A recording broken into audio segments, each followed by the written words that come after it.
My name is Lauren Hayes. I'm 31 years old. At 3:42 on the afternoon of my wedding, my mother-in-law stepped out of a black town car wearing a white gown. Not ivory, not champagne, not pale beige that could be excused under soft lighting by someone with poor judgment and a generous heart. White. A fitted satin gown with a sweetheart neckline, pearl buttons down the back, a small train, and lace sleeves that looked suspiciously close to the lace on my own dress, because I had made the mistake of letting her attend one fitting. She paused at the bottom of the venue steps like she expected music. Then she lifted one hand, smiled toward the photographer, and said, "I hope I didn't outshine the bride."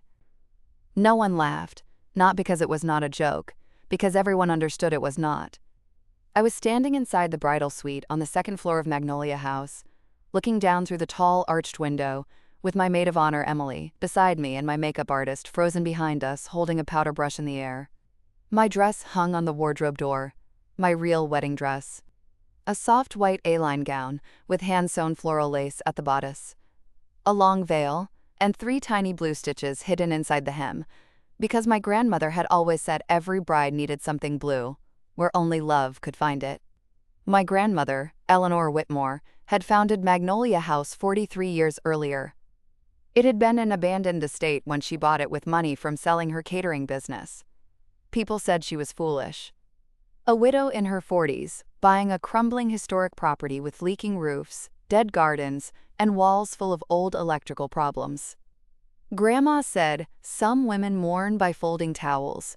I prefer restoration." She turned Magnolia House into one of the most beautiful wedding venues in our part of Virginia. White columns, wisteria arbor, glass conservatory, rose garden, oak ballroom, a bridal suite with blue wallpaper and a balcony overlooking the lawn. The staff still called her Mrs. Whitmore, even 2 years after she died. And when I booked my wedding there, the venue manager hugged me and said, "Your grandmother left instructions."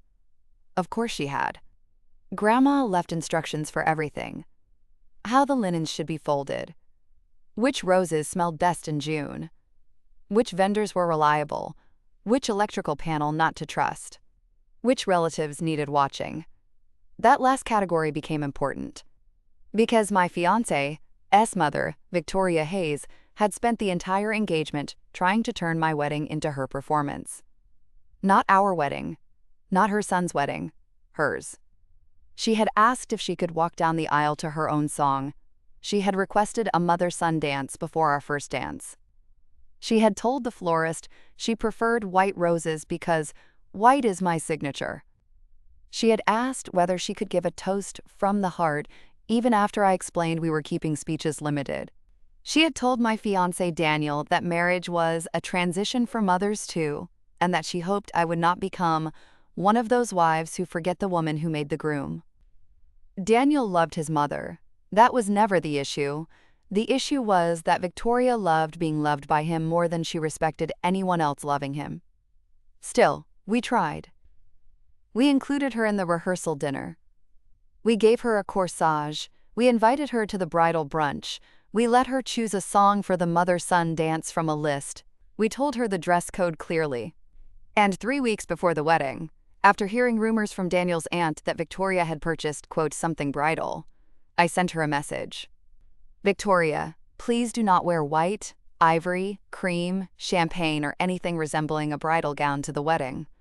I want the day to be peaceful and respectful." She replied, "How sad that you think so little of me." I screenshotted it, not because I wanted drama, because my grandmother had taught me that women who say "how sad" usually mean "how dare you notice." Now Victoria stood outside Magnolia House in a white satin gown while my photographer lowered her camera like even she knew some photos should not exist. Emily whispered, "Lauren, I see her. She actually did it." Yes. My phone buzzed. A text from Daniel. "Mom is here. I'm so sorry. I'm coming upstairs." I typed back, "No. Stay where you are. Let the venue handle it." Emily looked at me. "The venue?" I walked to the small writing desk beneath the window and opened the cream folder that had been waiting there since morning. On top was a printed copy of the wedding conduct agreement all immediate family had signed when we booked Magnolia House. No disruptive attire intended to imitate, overshadow, or mock the bride or groom. No unauthorized speeches, performances, processional changes, or photography staging. Venue reserves the right to deny entry or remove guests violating conduct terms. Signed, Victoria Hayes. Her signature was large and dramatic. Beside the folder was a handwritten note from my grandmother's former business partner and current venue owner, Margaret Lane. "Lauren, your grandmother built this house to protect women's joy.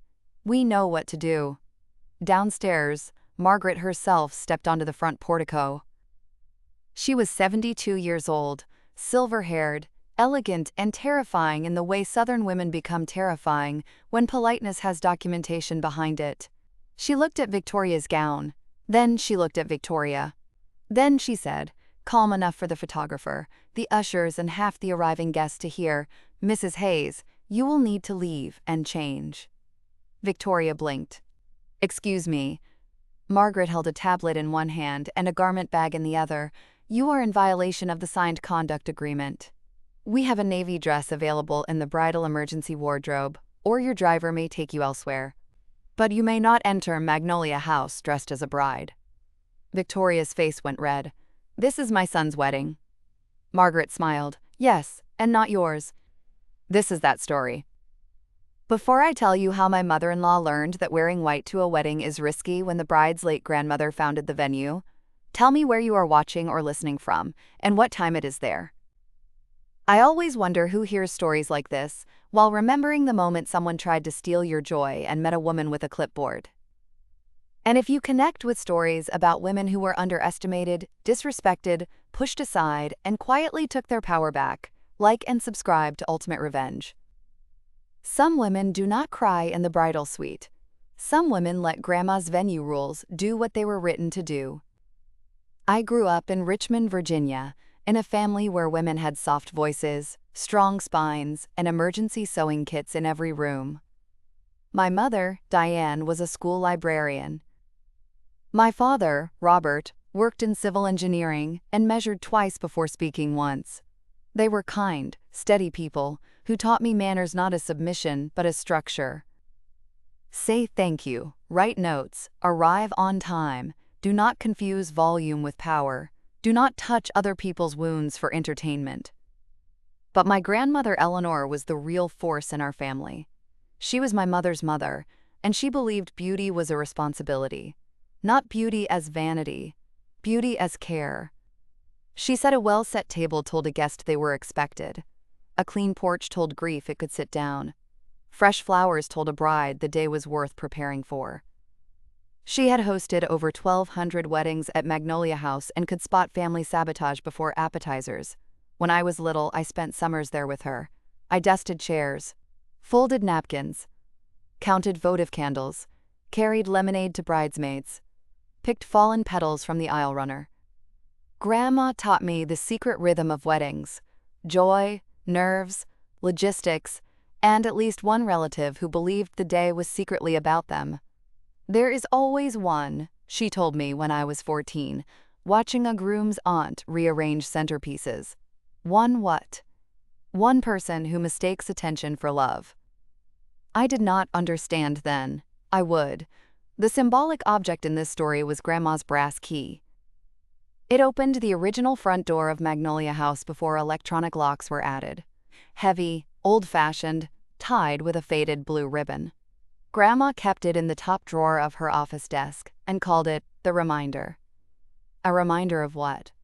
That entry is a privilege, she said, even into beautiful places. When I turned 21, she let me hold it during a wedding setup. It was heavier than I expected. "That key has kept out more trouble than you know," she said. I laughed. "It's a key, Grandma." "So is a boundary."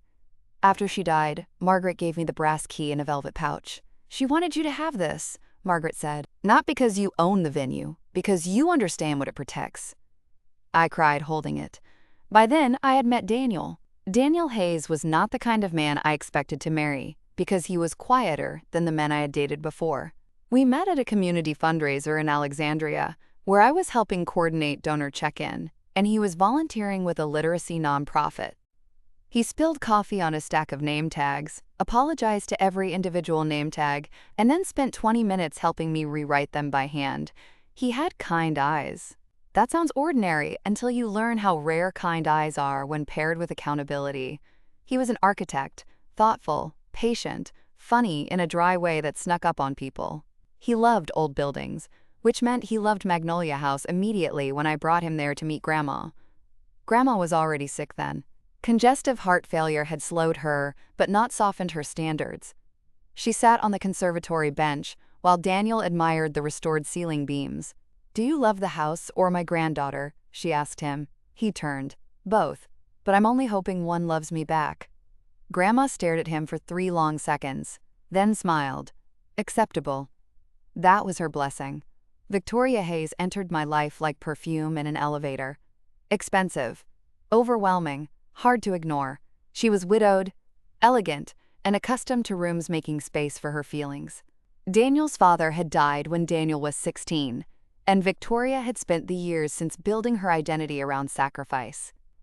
She had raised Daniel alone, guided him, supported him, loved him, protected him, shaped him. Those were her words, repeated often. The first time I met her, she hugged Daniel before acknowledging me. "My boy," she said, as if he had returned from war rather than brunch. Then she turned to me. "Lauren, you're very pretty." It sounded almost like a compliment. "Thank you." Daniel has always liked delicate women. Daniel frowned. "Mom." She laughed. "Oh, don't be serious. I'm just happy to meet the woman who stole your weekends." Stole. In the first 5 minutes. I smiled politely, because women are trained to let first insults pass under the name of nerves. At dinner, Victoria asked what my parents did, where I went to school, how long I had known Daniel, whether I cooked, whether I wanted children, and whether I understood how demanding architectural deadlines could be. I answered calmly. She turned to Daniel and said, "She interviews well." He said, "Mom, don't." She patted his hand. "You're protective already." I learned something that night. Victoria did not hear correction as correction. She heard it as proof of her importance. For the first year, I tried.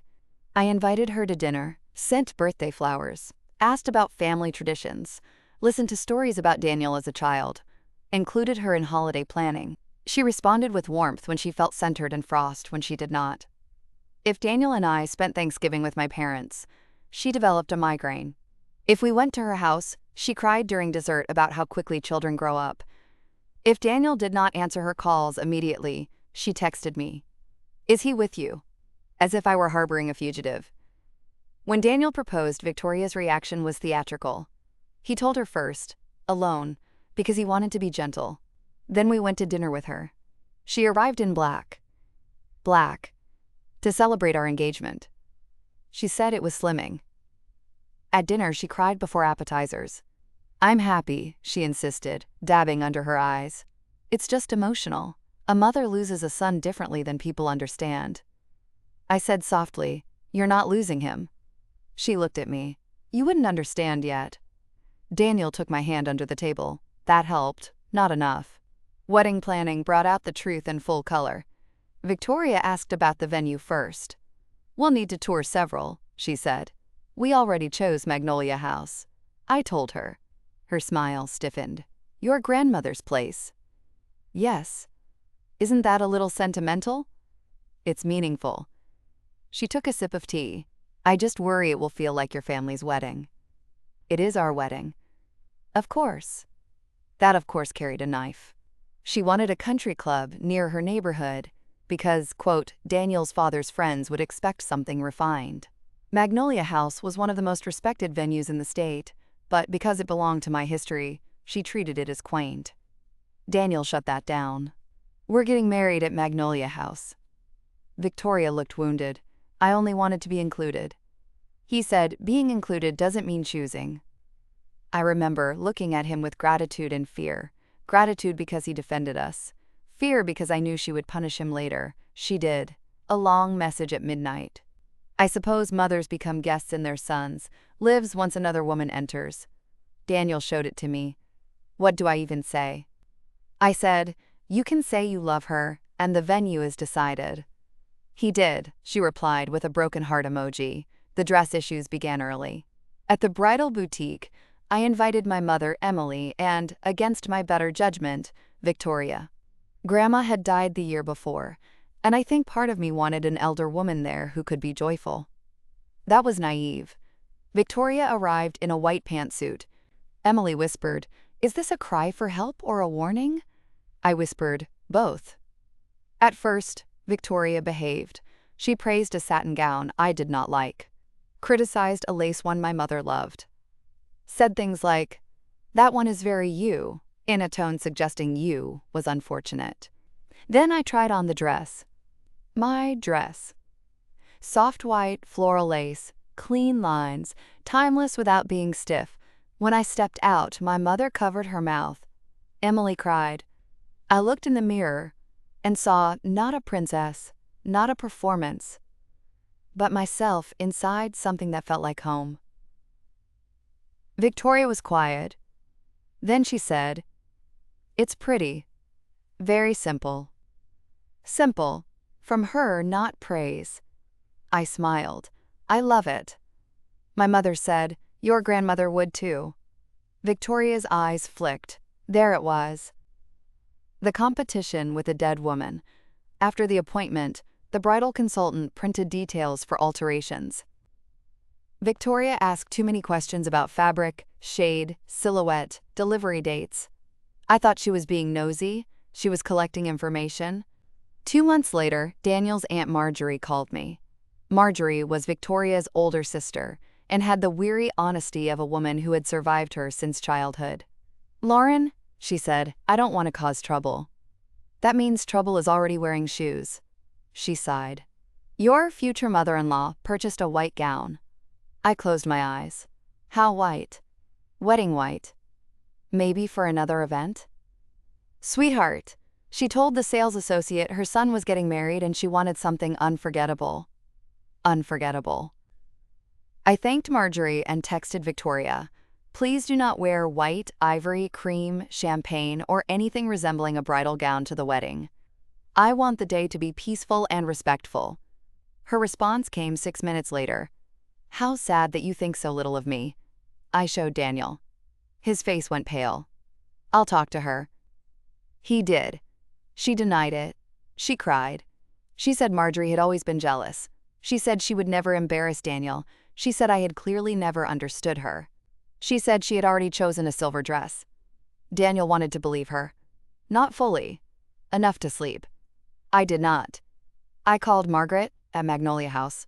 She listened without interrupting, then said, "Your grandmother anticipated this category." This category? Relatives who use clothing as a weapon. I laughed despite myself. Margaret explained that Magnolia House had updated its event conduct agreements years ago, after a mother of the groom wore a wedding gown and tried to cut the cake before the couple entered the room. Grandma had apparently drafted the first version herself. She called it the white dress clause. Margaret said she did not. She absolutely did. I laughed until I cried. Then Margaret grew serious. "Lauren, do you want us to enforce it?" I looked at the brass key on my desk. "Yes." "Good. Send me the text exchange and any details from Marjorie. We'll prepare." What does prepare mean? It means we will have staff at arrival, a backup dress in appropriate sizing, security discreetly nearby, and I will handle it before she enters the building. I felt relief so strong my shoulders dropped. I don't want a scene. Then we will keep it from becoming one. That was Magnolia House. Beauty with logistics. The rehearsal dinner was the night before the wedding. Victoria wore pale silver. Aggressively appropriate. She gave a toast, despite being told speeches were limited. She stood suddenly with her glass and said, "I know I'm not on the program, but a mother's heart cannot always follow schedules." I felt Daniel tense beside me. She spoke for 6 minutes about Daniel as a baby, Daniel as a boy, Daniel after his father died, Daniel taking care of her, Daniel being her reason for living. She mentioned me once. "Lauren, may you understand what a treasure you are receiving." Receiving, not marrying. At the end, Daniel stood, kissed her cheek, took the microphone, and said, "Thank you, Mom. Tomorrow is about the life Lauren and I are building together. We're grateful for everyone who supports that." It was gentle, clear. Victoria's smile froze. Later, she cornered me near the restroom. "You must be very pleased." "With what?" "Training him." I looked at her. "I'm marrying him." She leaned closer. "You may have the ceremony tomorrow, but I will always be his mother." "Yes," I said. That was never in dispute. She did not know what to do with that. People like Victoria need you to fight for territory, so they can call you aggressive. If you decline the contest, they stand there holding a crown nobody asked for. She whispered, "You'll see." I smiled. "So will the staff." Her eyes narrowed. "What does that mean?" "It means Magnolia House is very organized." I walked away. My wedding morning was beautiful. That is important. I refused to let Victoria own the memory. The sky was blue after a week of rain. The garden smelled like roses and damp earth. Emily brought coffee. My mother cried when she saw my dress hanging in the suite. My father gave me a small handkerchief embroidered with my initials. Margaret came upstairs with the brass key tied to my bouquet ribbon because she said Grandma would want it near me. The bridal suite was filled with soft chaos. Hairspray. Lipstick. Laughing. A flower girl missing one shoe. My mother trying not to cry too early. Emily reading the timeline like a military general. For a few hours, Victoria existed only as a possibility outside the door. Then she arrived. White gown. Small train. Pearl buttons. The photographer later told me she had not taken a full photo because some things do not deserve documentation unless needed legally. I respected her deeply for that. Margaret met Victoria on the portico. By then, several guests had turned. Daniel's groomsmen stood near the garden arch, frozen. Daniel was inside the groom's library with his father's cufflinks and his hands clenched. Margaret said, "Mrs. Hayes, you will need to leave and change." Victoria laughed. "I beg your pardon? You are dressed in white bridal attire. That violates the agreement you signed." "This is not bridal attire." Margaret looked at the train. "Mrs. Hayes." The two words carried enough disbelief to fill the lawn. Victoria's voice rose. "This is my son's wedding. You cannot remove me." Margaret nodded toward the garment bag. "You may change into this navy formal dress in the downstairs dressing room, or your driver may take you home to change. If you decline both options, you will not be admitted." Victoria looked around. Guests were watching now. That was what she had wanted, but not like this. "This is humiliating," she hissed. Margaret's smile was polite. "Yes, I imagine it is." Daniel appeared at the door then. My heart clenched, seeing his face. He walked down the steps slowly. "Mom." Victoria turned, immediately soft. "Daniel, thank God, tell this woman she's mistaken." He looked at her dress. His expression broke my heart a little. Not because he was tempted to defend her, because he was finally seeing that she would hurt him publicly to wound me. "Mom," he said quietly, "why are you wearing white?" She laughed shakily. "It's not white. It's pearl." Margaret said, "Pearl is listed under prohibited bridal shades in the agreement." I loved Margaret. Daniel said, "You need to change." Victoria stared. "You're choosing her?"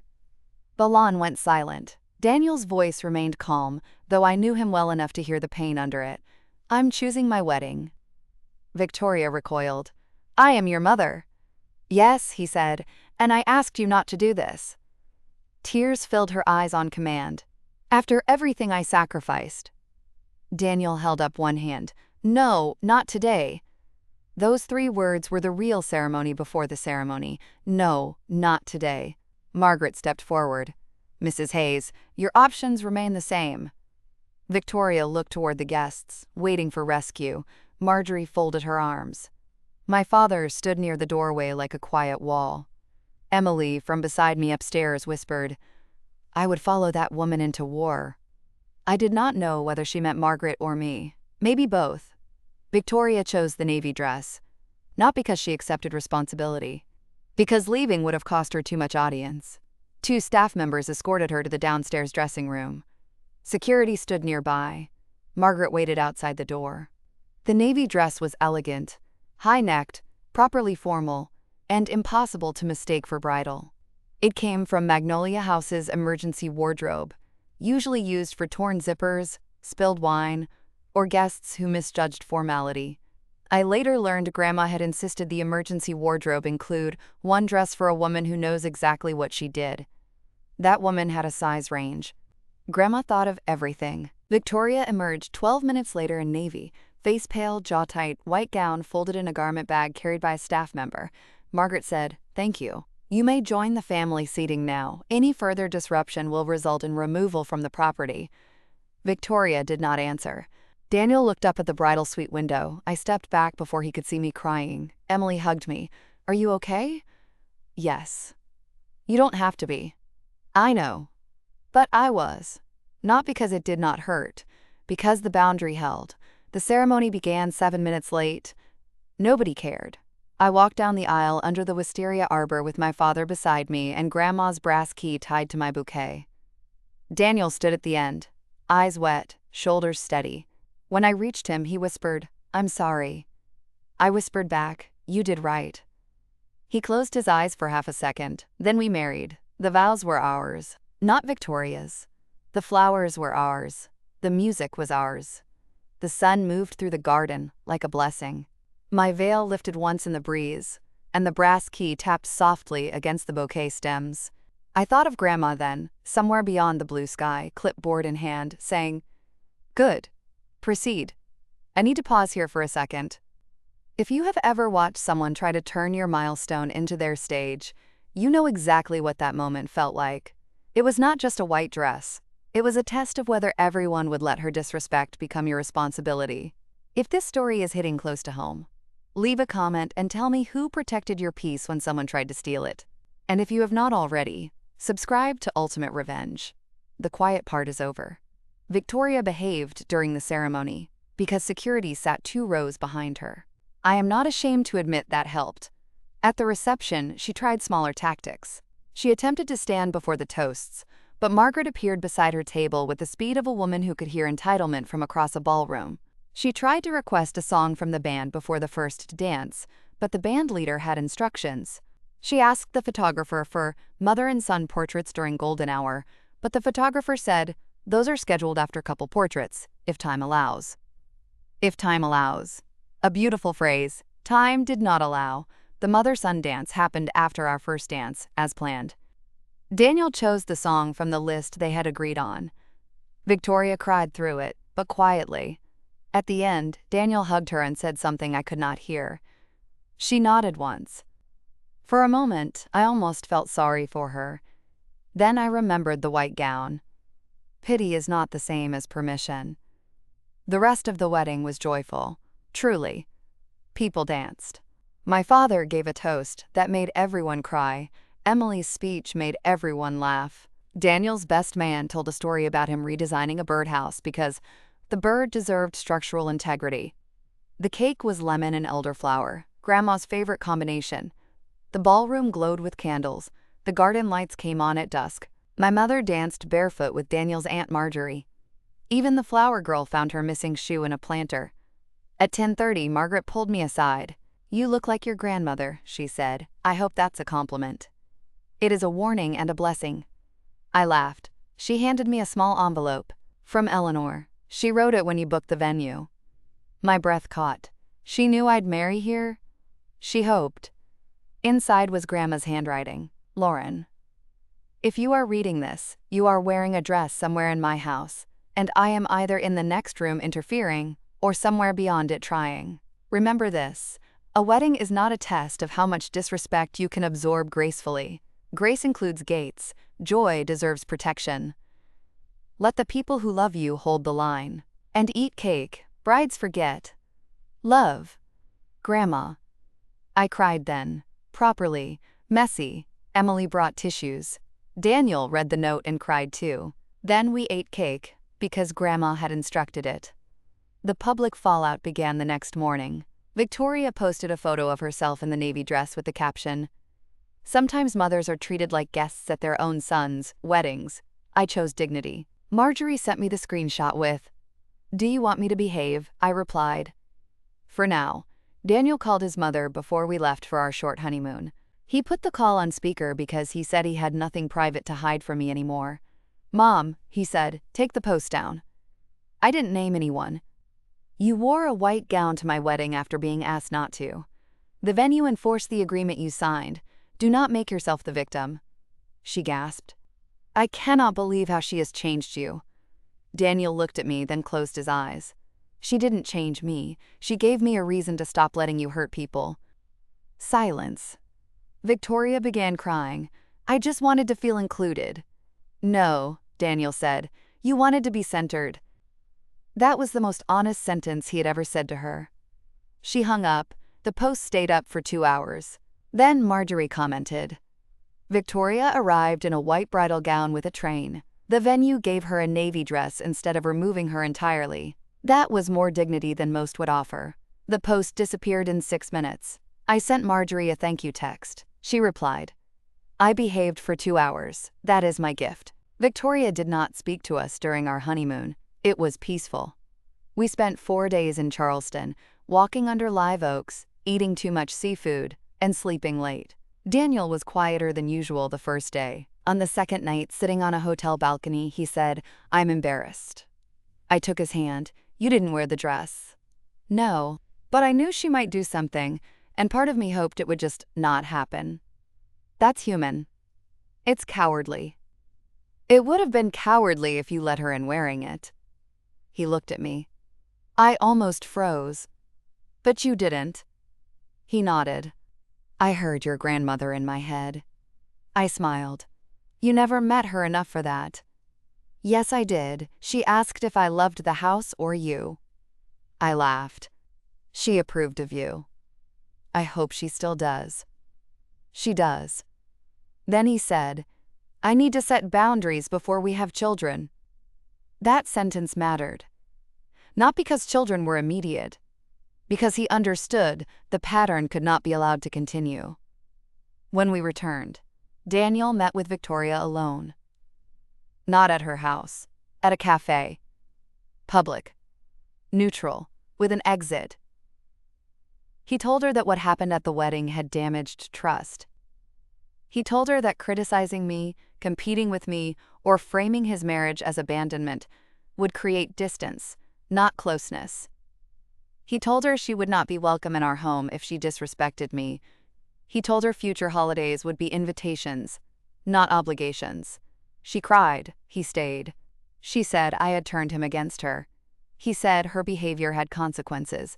She said mothers should come first. He said his marriage came first. She said his father would be disappointed. That one hurt him. He told me later he almost folded. Then he remembered standing on the venue steps, looking at his mother in a white gown. He said, "Dad would be disappointed that you tried to make my wedding about you." She slapped him. "Not hard," he said. "Enough." Then she apologized immediately. He left. That was the beginning of low contact. People use that phrase like it is simple. It is not. Low contact is grief with boundaries. Daniel mourned the mother he wished she could be while managing the mother she was. Some days he felt strong. Some days guilty. Some days angry. Some days 5 years old again, wanting her approval. We went to counseling. Not because our marriage was failing, because we wanted it protected before resentment learned the floor plan. Our therapist, Dr. Hall, said something in the first session that stayed with both of us. A parent who competes with a spouse is not asking for love. They are asking for hierarchy. Daniel wrote it down. I did too. Victoria sent letters, long ones. Some apologetic. Some accusatory. Some nostalgic. Some with photos of Daniel as a child tucked inside, like evidence that he belonged to her first, and therefore most. Daniel responded once. "Mom, I love you. I will not discuss my marriage as a loss to you. When you are ready to have a respectful relationship with both of us, we can talk." She did not reply for 3 weeks. Then she sent a package. Inside was the white gown. Yes. the white gown, folded carefully, with a note. Maybe someday you'll understand what it feels like to be replaced. Daniel stared at it. I said, do not bring that into our closet. He laughed once, unexpectedly. No. He took photos of the dress and note, documented the package, then donated the gown to a theater costume department with a note that said, for villain roles if needed. I loved him deeply in that moment. 6 months after the wedding, Victoria asked to meet with both of us. We agreed on conditions. Public place. 1 hour. No blaming. No rewriting the wedding. If she insulted me, we left. She arrived in a gray dress. Appropriate. Small miracles. For the first 15 minutes, she spoke in circles about hurt, loneliness, motherhood, grief, and how hard weddings are for widows. Daniel listened. I listened. Then he said, Mom, are you sorry for wearing white to our wedding? She looked at him. I'm sorry it became such a scene. Daniel stood. Not dramatically. Just enough. That's not an apology. Her eyes widened. You're leaving? Yes. I stood too. She looked at me. You're enjoying this. I said no, I wanted a different outcome. But I accept this one. We left. That was the last time we saw her for a while. The next time came almost a year after the wedding, at Marjorie's anniversary party. Victoria approached us carefully. No performance. No audience nearby. She looked older. I owe you both an apology, she said. Daniel's jaw tightened. I waited. She looked at me first. Lauren, I wore white to hurt you. I told myself I wanted to feel beautiful and included, but I wanted people to look at me. I wanted Daniel to defend me. I wanted you to feel smaller. There it was. The truth without lace. She turned to Daniel. And I am sorry I made your wedding a test. You should not have had to choose on those steps. Daniel's eyes filled, but he did not move toward her. Thank you, he said. She nodded. I'm in therapy. Marjorie later confirmed this. Because Marjorie believes in verification, Victoria continued. I don't expect things to go back. Good, Daniel said softly. They won't. I know. She looked at me. I am sorry about the dress. Thank you. That was all. No hug, no instant repair, no family movie ending. But something shifted. Not enough to trust. Enough to continue carefully. 2 years have passed since the wedding. Victoria is in our life in a limited, structured way. She comes to some holidays. She does not host unless we choose. She does not make speeches. She asks before inviting herself into plans. Sometimes she slips into old language, and Daniel corrects her immediately. Once when she said, "My son never has time for me now," Daniel answered, "Mom, ask for dinner," without accusing my wife. She looked startled, then said, "Would you both like dinner next Sunday?" Progress. Magnolia House remains part of our life.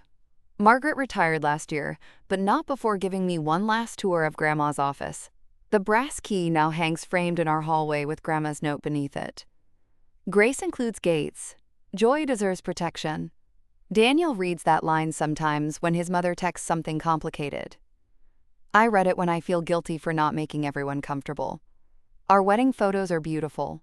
In them I see sunlight, flowers, my father's tears, Daniel's smile, Emily laughing, my mother dancing, Marjorie looking smug, Margaret standing near the back like a guardian in pearls. There are no photos of Victoria in the white gown. Not in our album, not in our memory, where it matters. There is one photo of her in navy, seated beside Marjorie, expression tight but contained. I included it because it tells the truth after the boundary. She was present. She was not centered. That is the difference. The final lesson is not that every mother-in-law who makes a bad dress choice is evil. Some people make mistakes. Some misread color. Some old photos fade champagne into white. This was not that. This was a woman choosing a bridal gown after being asked not to, arriving like a second bride, and expecting love to mean surrender. Love is not surrender. Family is not surrender. A wedding is not a stage for whoever fears being forgotten. My mother-in-law wore white to my wedding. Then the venue owner asked her to leave. And when Victoria stood on the steps of Magnolia House in a gown meant to steal the room, she did not meet a crying bride. She met my grandmother's rules, Margaret's clipboard, Daniel's boundary, and a door that only opened after she changed. The brass key was right. Entry is a privilege, even into beautiful places. Thank you for staying with me through this story. I know some of you have dealt with relatives who test boundaries at weddings, birthdays, baby showers, funerals, holidays, and every event where joy could exist if they did not need to own the room. If Lauren's story reached you, I hope you remember that grace is not the absence of consequences. You can be calm and still have security. You can be kind and still enforce the agreement. You can protect your joy without apologizing for the locked door. Subscribe to Ultimate Revenge for more stories about quiet women, family betrayal, silent comebacks, and the moment the rulebook finally protects the bride. So tell me, if your mother-in-law wore a white gown to your wedding after being warned not to, would you let her stay to avoid drama, or would you let the venue owner hand her the navy dress and show her the door?